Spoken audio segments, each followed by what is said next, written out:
Checkout tracking by the NPD Group brings you a receipt collecting system that gathers data anonymously through technology we created, providing your businesses with answers.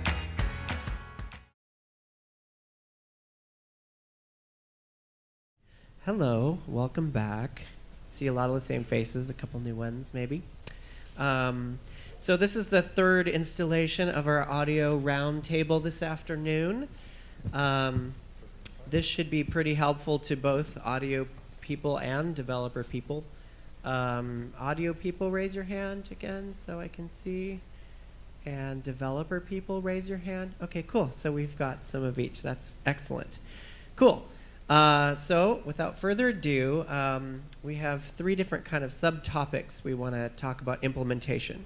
So as we mentioned in the other two segments, you have your content that your audio professional is going to create, but that's really only a small key to the success of how this is going to be perceived. You can have the best music in the world, and you can just have it horribly looping and just irritate everyone and they want to mute it. Or you can have the most awesome sound effects ever, but maybe they're too loud.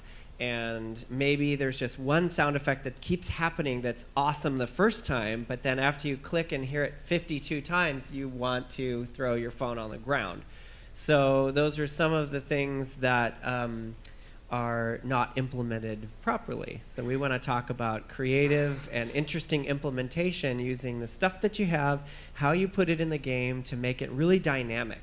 So it's going to change and vary and kind of draw in the player rather than make them feel like they're playing a game and they're not part of it. And when you draw people in, they tend to spend more money and they tend to talk about your game. So there's definitely a value to it as well as just being a better experience.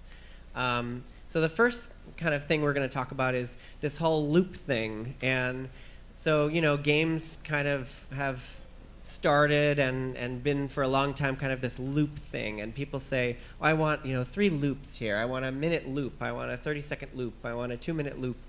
And I've definitely noticed with mobile games being more fancy and intricate and dynamic and immersive that loop thing isn't working so well anymore. And so I always try to educate developers I work with about their choices. So instead of a loop, you're going to do some other things. There are some games that I work with that loops work really well. And it tends to be like a really retro style game, like 8-bit. There's a lot of that the 8-bit sound coming back. That can work really well. A very classic type of game where it just feels like I'm playing a video game right now. But if it's supposed to be something kind of realistic or something to take you somewhere else, into a different world, you might want to start thinking about something that isn't repetitive and something that changes. So one of the benefits, and actually Richard mentioned it earlier, of thinking this way is that you might not need as many minutes of music. So if I compose 2 minutes of music, but chop it up into tiny segments that randomize in any order and feel like a whole new piece every time, that I get a lot of mileage out of that. Suddenly people might think there's 10 minutes of music in there when there's only 2. So anyway, I just kind of want everyone to talk about their experience with loops. Like, do you do loops still? Do people ask for that? Do you have to talk them out of it? What are some of the things you do instead? Yeah, we get the loop question all the time. Often, they want a minute loop or a 30-second loop because they can get 30-second loop. And then sometimes the 15-second loop we've even had, and then we had even a request for 10-second loops. And so it's at some point the value is just gone with the loops, I think. But like you said with the randomized containers, like with middleware, that's how we like to approach extending the longevity there for sure. Mm-hmm. Yeah, definitely when you're dealing with loops and you're talking about just the duration of loop getting shorter and shorter, I mean, repetition is not good.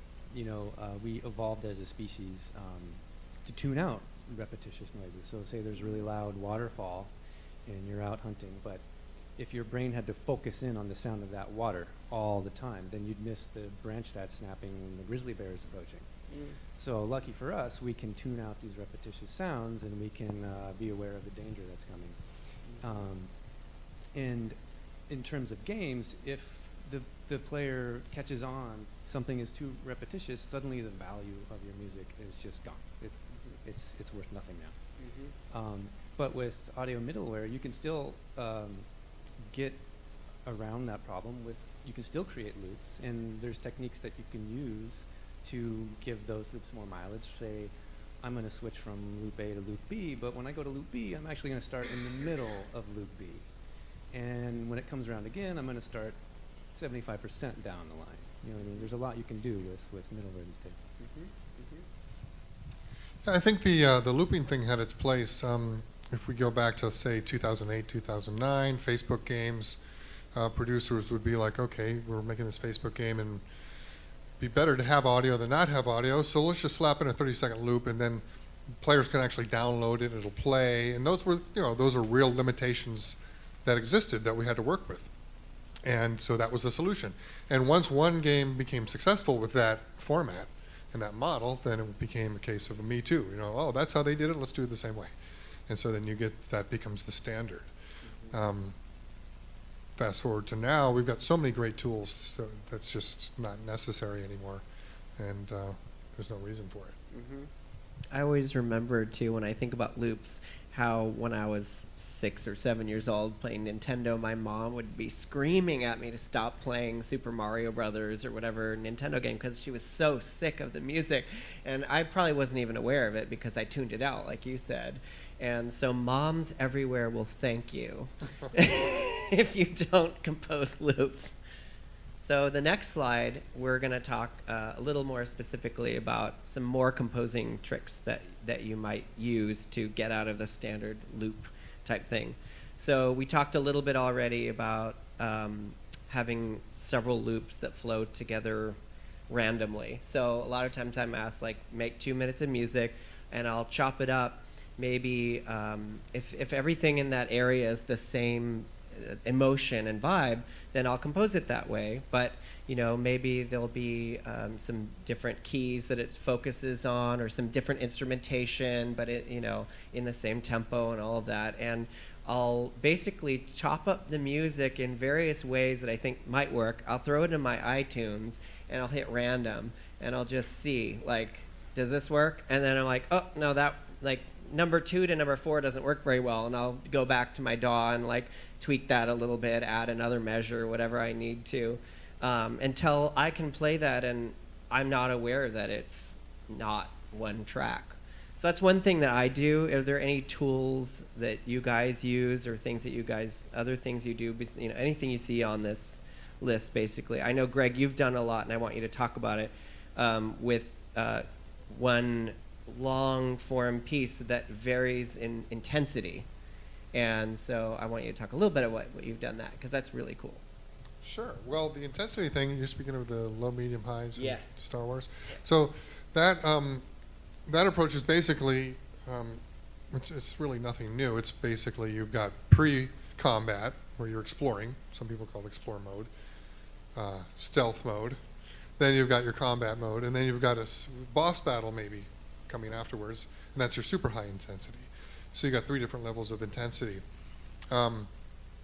And what you can do now is you can make a half a dozen or more cuts of each intensity, put them in a random pool that gets called as the game plays, and then as you transition to these various intensities in the game, it'll pull from each pool, and you'll get this sense of that the soundtrack is evolving and not repeating. Right. Yeah. It's pretty amazing, and we'll talk in the next slide about how to make that happen, because that's the thing, is, like, you're not going to do it without some kind of third-party implementation tools.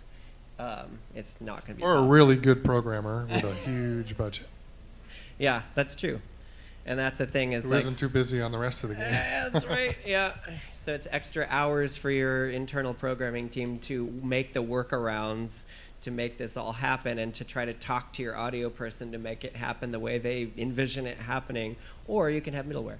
But we'll talk about that in the third slide. So you guys also, any other tools you use or tricks that you use to avoid loops? I mean, we test a lot of things in like some custom-built Max MSP programs that we built to test these, but I think you guys covered the gamut. I don't want to, yeah, good stuff. Cool. Yeah, right. Everyone wants to jump to the next slide. Yeah, cool. So since we didn't mention it, I'll also talk about that another thing that composers do and you can do is something called layers or stems, which is kind of the same thing. So you have, a music track that has everything in it, and then you can strip down certain elements. So you can have one without melody elements. You can have one without percussion. You can have one that's just the percussion. You can have one that's just the ethereal pad strings, and so you get so much mileage out of composing 1 minute of music, and then suddenly you have 5 minutes of music, and it's the same material, but it's going to feel extremely different.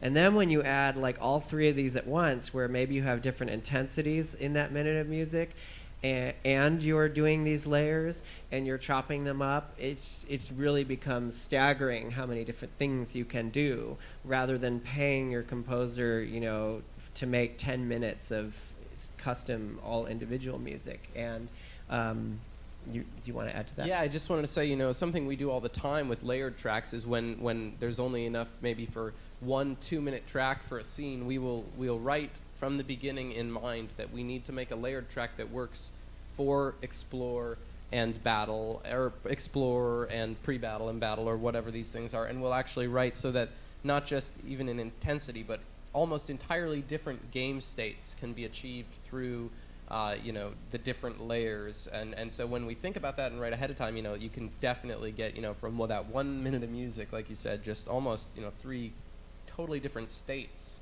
It's great. Yeah, so before we jump to the next thing, just because I want to make sure it's said in this session for anyone listening at home too, because we said it before, but this sort of thing is like the next level. This sort of thing is indie people who want to make something really, really interesting and different. And why should you hire an audio person? Because we know all of this stuff and we think about all of this stuff. And the implementation is everything. So many times I hear from a client, I just get free sound effects from some website, or I pay, I just download them for $1.99, but I want you to make the music. And it's just really like, I'm like, do you want to make a good game? Do you like download free art, or do you pay like an artist to do your art? Like, why don't you want to pay for audio? It just like, right? Such a frustration. And like one of the things is, we hear like it all as one soundscape, right? So I will take the music that I've made, looping or not, however I've created this music, I'll put it in my DAW, and then I'll put in all the sound effects and just trigger them just to make sure that they sound pretty together. And I'll actually take like percussion and I'll retune it, or I'll take the button click and retune it, even though non-audio people might think that things don't have pitch. Pretty much most things or anything has some kind of pitch that's perceived. And so this is the kind of thing that you're paying your audio person to do when you hire an audio person. It's all this other stuff. It's not just the content creation. So I've just preached, I'm sorry. But anyway, let's move on to some of the tools that developers can use. And if you're an audio person out there, which I know there's plenty of you, some of you may have never used some of these things. And if you haven't, I would highly recommend that you go learn how to use them, because they'll make you really invaluable. And I know that I was very resistant. I'm pretty techie, but there's a limit to how techie I want to be and how creative I want to be. But when I started to be able to use some of these tools, it empowered me to make the game sound exactly like I wanted it to, and I didn't have to keep communicating that to the developer and be disappointed. So audio middleware, is it worth it? What is the return on investment? What are some of the things that makes it worth it to purchase a license to have a developer have this audio middleware versus not? Can you give us some examples where it was really hard to not have middleware versus very easy? I can speak to that. In the 4 years I've been at Kabam, I have seen the company go from a company that had no clue what middleware was to using middleware to outgrowing that middleware and having to adopt a more robust version of middleware. Because in the mobile space, I think things are moving so fast and we have to adapt so quickly to everything that's changing.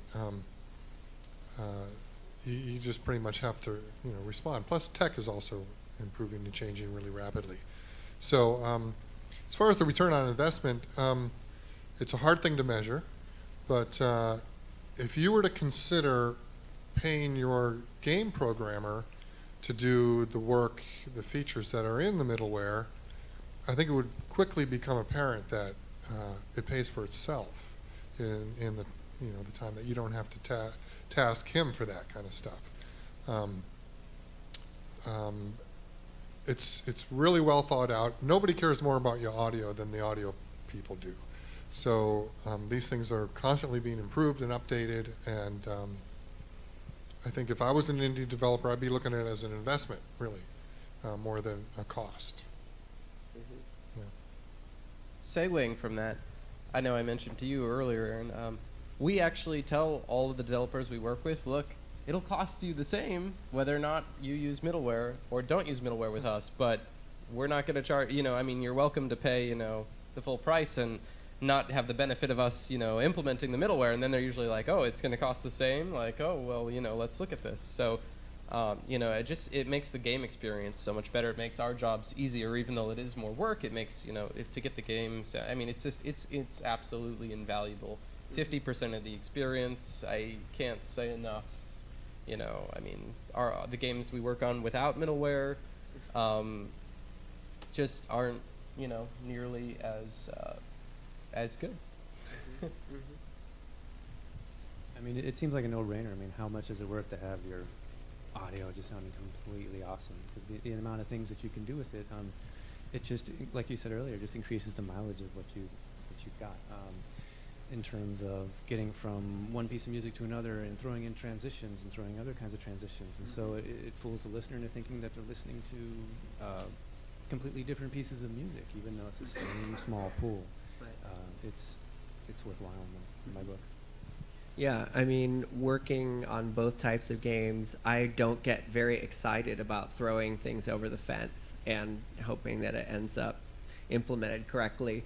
The loops never are seamless. There's always problems like the little tiny bit of silence, or when you go back to an area, it starts back from the beginning of that that loop, and you have to work with the developer to put in some code to make it play from where it left off, and I mean, it just becomes this time suck. And in general, the development team never wants to give you priority. Audio is always oh, we'll deal with that after beta or something. It's just never a priority, and we are so passionate about making it sound good that if there's middleware in there, it's oh, I can go in there myself and tweak this. And not only that, but with Wise, I can go mock it up ahead of time.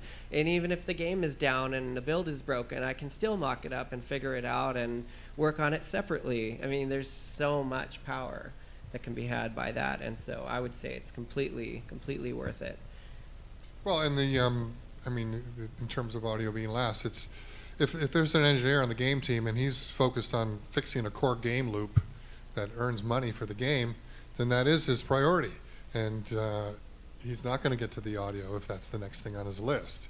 So this helps solve that problem by putting the power of all this programming into the audio person's hands. So this is one anecdote that I just remembered. So I help judge the Indie Prize every year for audio. And I don't really know anything about the games except for a list of games and trailers and download the games, So I have to play 200 games, and they only give us a few weeks. So it's really binge playing, right?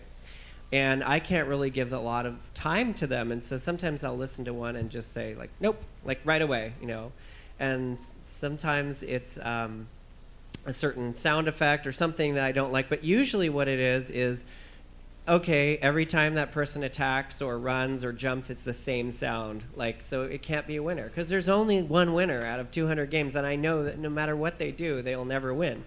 Because it's just the joke I always make is if you have a cash register cha-ching sound when you buy Sling, you're out. Because it's not creative, but anyway, it's not totally true, but that's the joke I made. But anyway, this one game I really liked because it was so interesting when they went from menu to menu and they went back and you went forward and you went to a different menu. The loop like changed just slightly. The beat changed and it caught up like right at the next downbeat it would do the next thing. I thought, oh wow, this is really good for an indie game.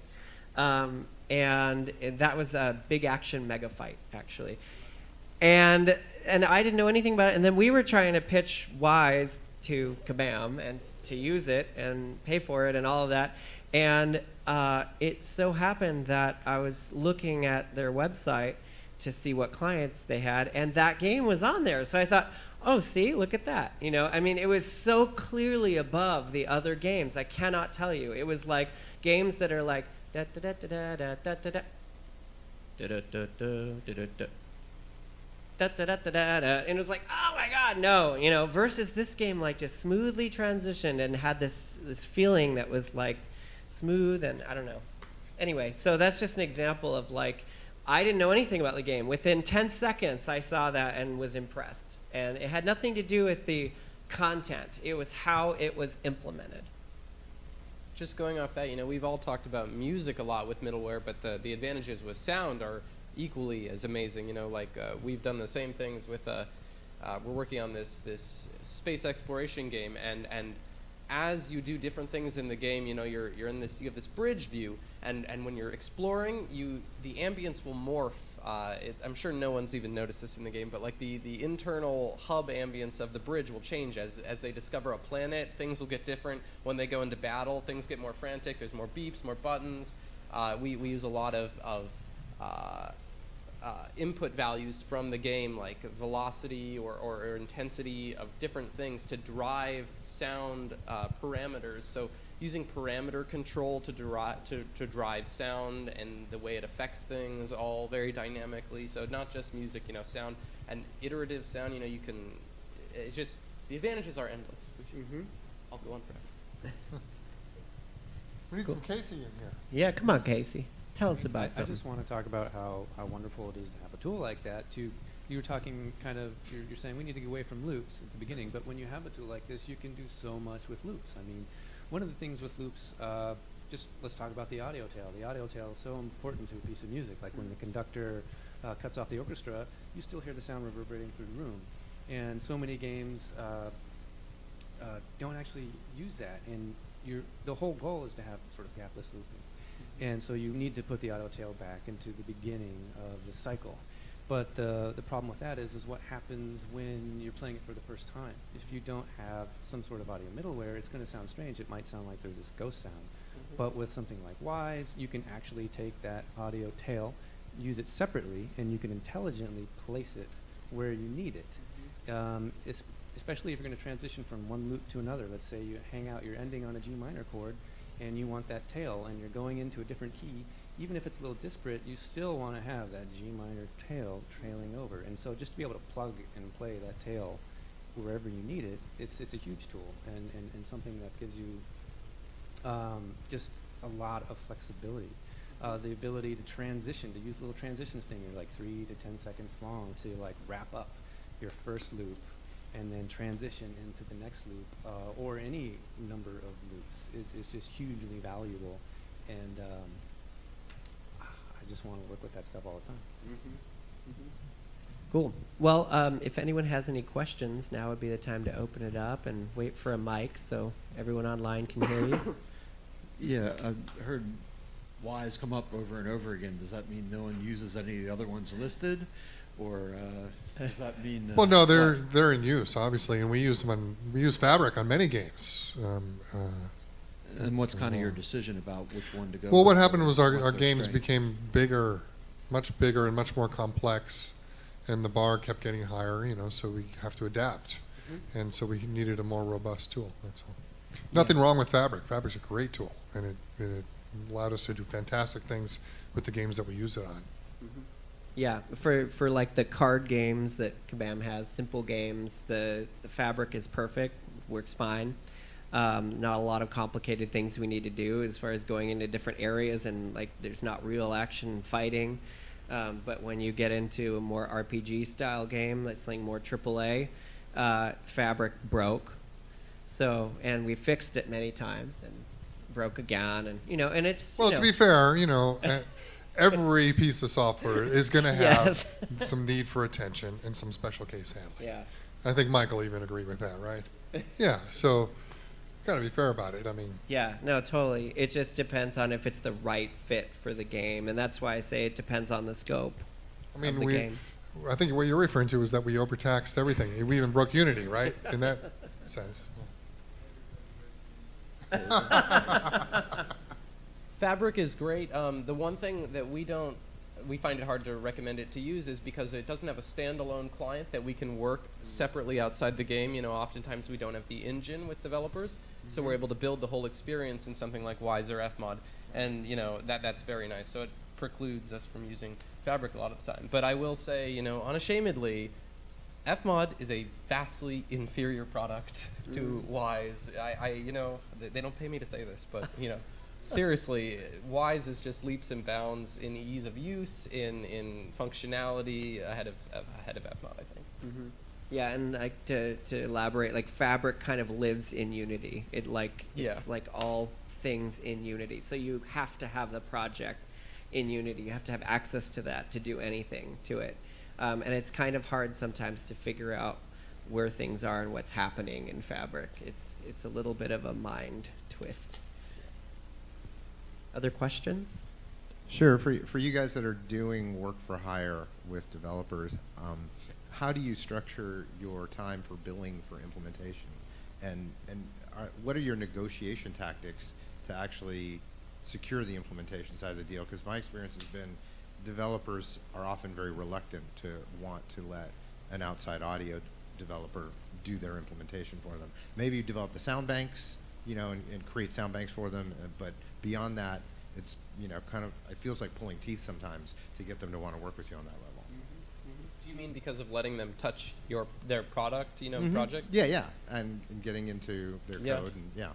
For us, we've definitely had that battle, and when they won't let us touch in the game, we get a perforce build that we can't commit. We don't have commit privileges with that we can still play, and then there'll be like a dedicated person on their side that implements our events. So what we'll do is we'll make everything in Wise. We have the massive spreadsheet thing we create, and we put in very detailed hookup notes. Where does this go? Where is this attached to? What action?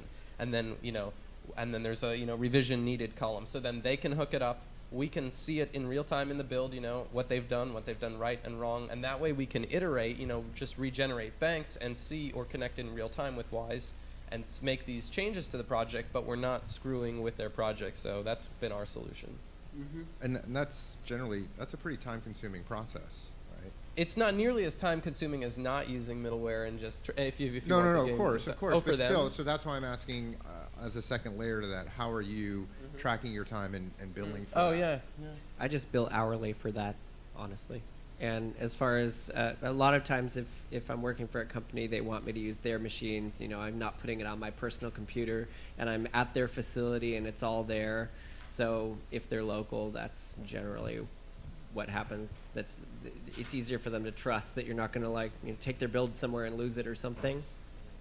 Is it hourly, or are you doing a day rate? Because rarely is that going to be just a few hours of work. Well, right? of course, yeah. You sure you don't want to bill annually? At 1 year minimum. Yeah, no, it's hourly, but generally I would be there for several days doing this sort of thing.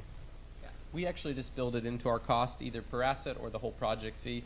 We don't like to, we've done a lot of projects with this workflow, so we know what it takes our time to do this, so we build it in so that we can tell them, because we found developers to be a little bit afraid of the hourly thing, so we've just built it in. We say this is the cost. We do the whole thing for this amount, if you're doing this many assets or if it's a project fee. So it's just built in with our we know if that's how the workflow is going to be, we just build it in.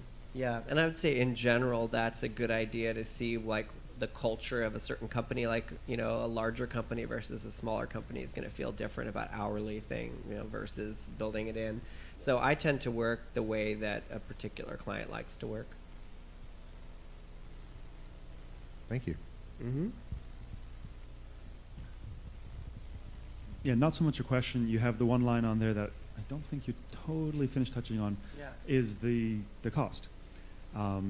So I can speak to technical integration time. Obviously, integration time overall varies vastly from like the scope of a project and what you're trying to do. And I'm sure you guys at Kabam now are pushing things even further where the programmers will need to do more things to feed you the right values in your projects. I know there's a number of Wise games especially that if you look at the project, you'd say, I have absolutely no idea what's going on because I don't know where 80% of the values come from that are driving my sound design. But with Unity, with UE4, you mentioned Fabric is Unity only. That's true today, but I know that they are actively working on a Fabric for UE4 that should be out soon. And a standalone version, I think. Yeah, you might want to talk with Taz about that. Has that been canned? Yeah, I talked with him at Develop, and he's like, yeah, it's harder than I thought it was. Okay. At GDC, he was all over it. Yeah. But it is, so it's kind of a layer on top of the existing engines, and it does a lot more than what they can do. Fmod and Wise both integrate very quickly into Unity and into UE4 and into CryEngine and the new Stingray. I know we're in there. So the core engineering time of getting something in is probably far less than the team thinks it is. Then what do you do with it after is big. On the licensing side, everyone has a free version. And keep that in mind when you're pitching the idea of using a middleware to a team and they say, oh, middleware, no, too expensive. Understanding how Fmod's business works, how Wise's business works, and how Fabric's does gives you more ammunition in your arsenal to basically say, actually, I know what we're doing in this game. And if you've asked the question about what our budget is, like Fmod and Fabric is under $100,000, it's free. If you know that the budget of the game is small enough, you say, yeah, it's not going to cost us anything to get this license. Don't worry about it. With us, it's more the complexity of the project. If you go in and say, yeah, I know that there's only 130 sounds in this game, we're not going to pay for this.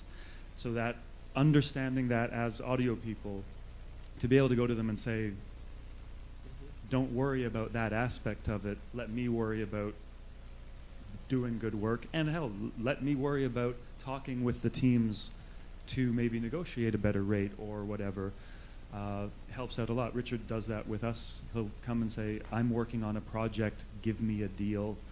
And I talk with him about what is the scope of the project and stuff, and then we find something that works and he makes an introduction to the team. And everyone ends up happy in the end. So.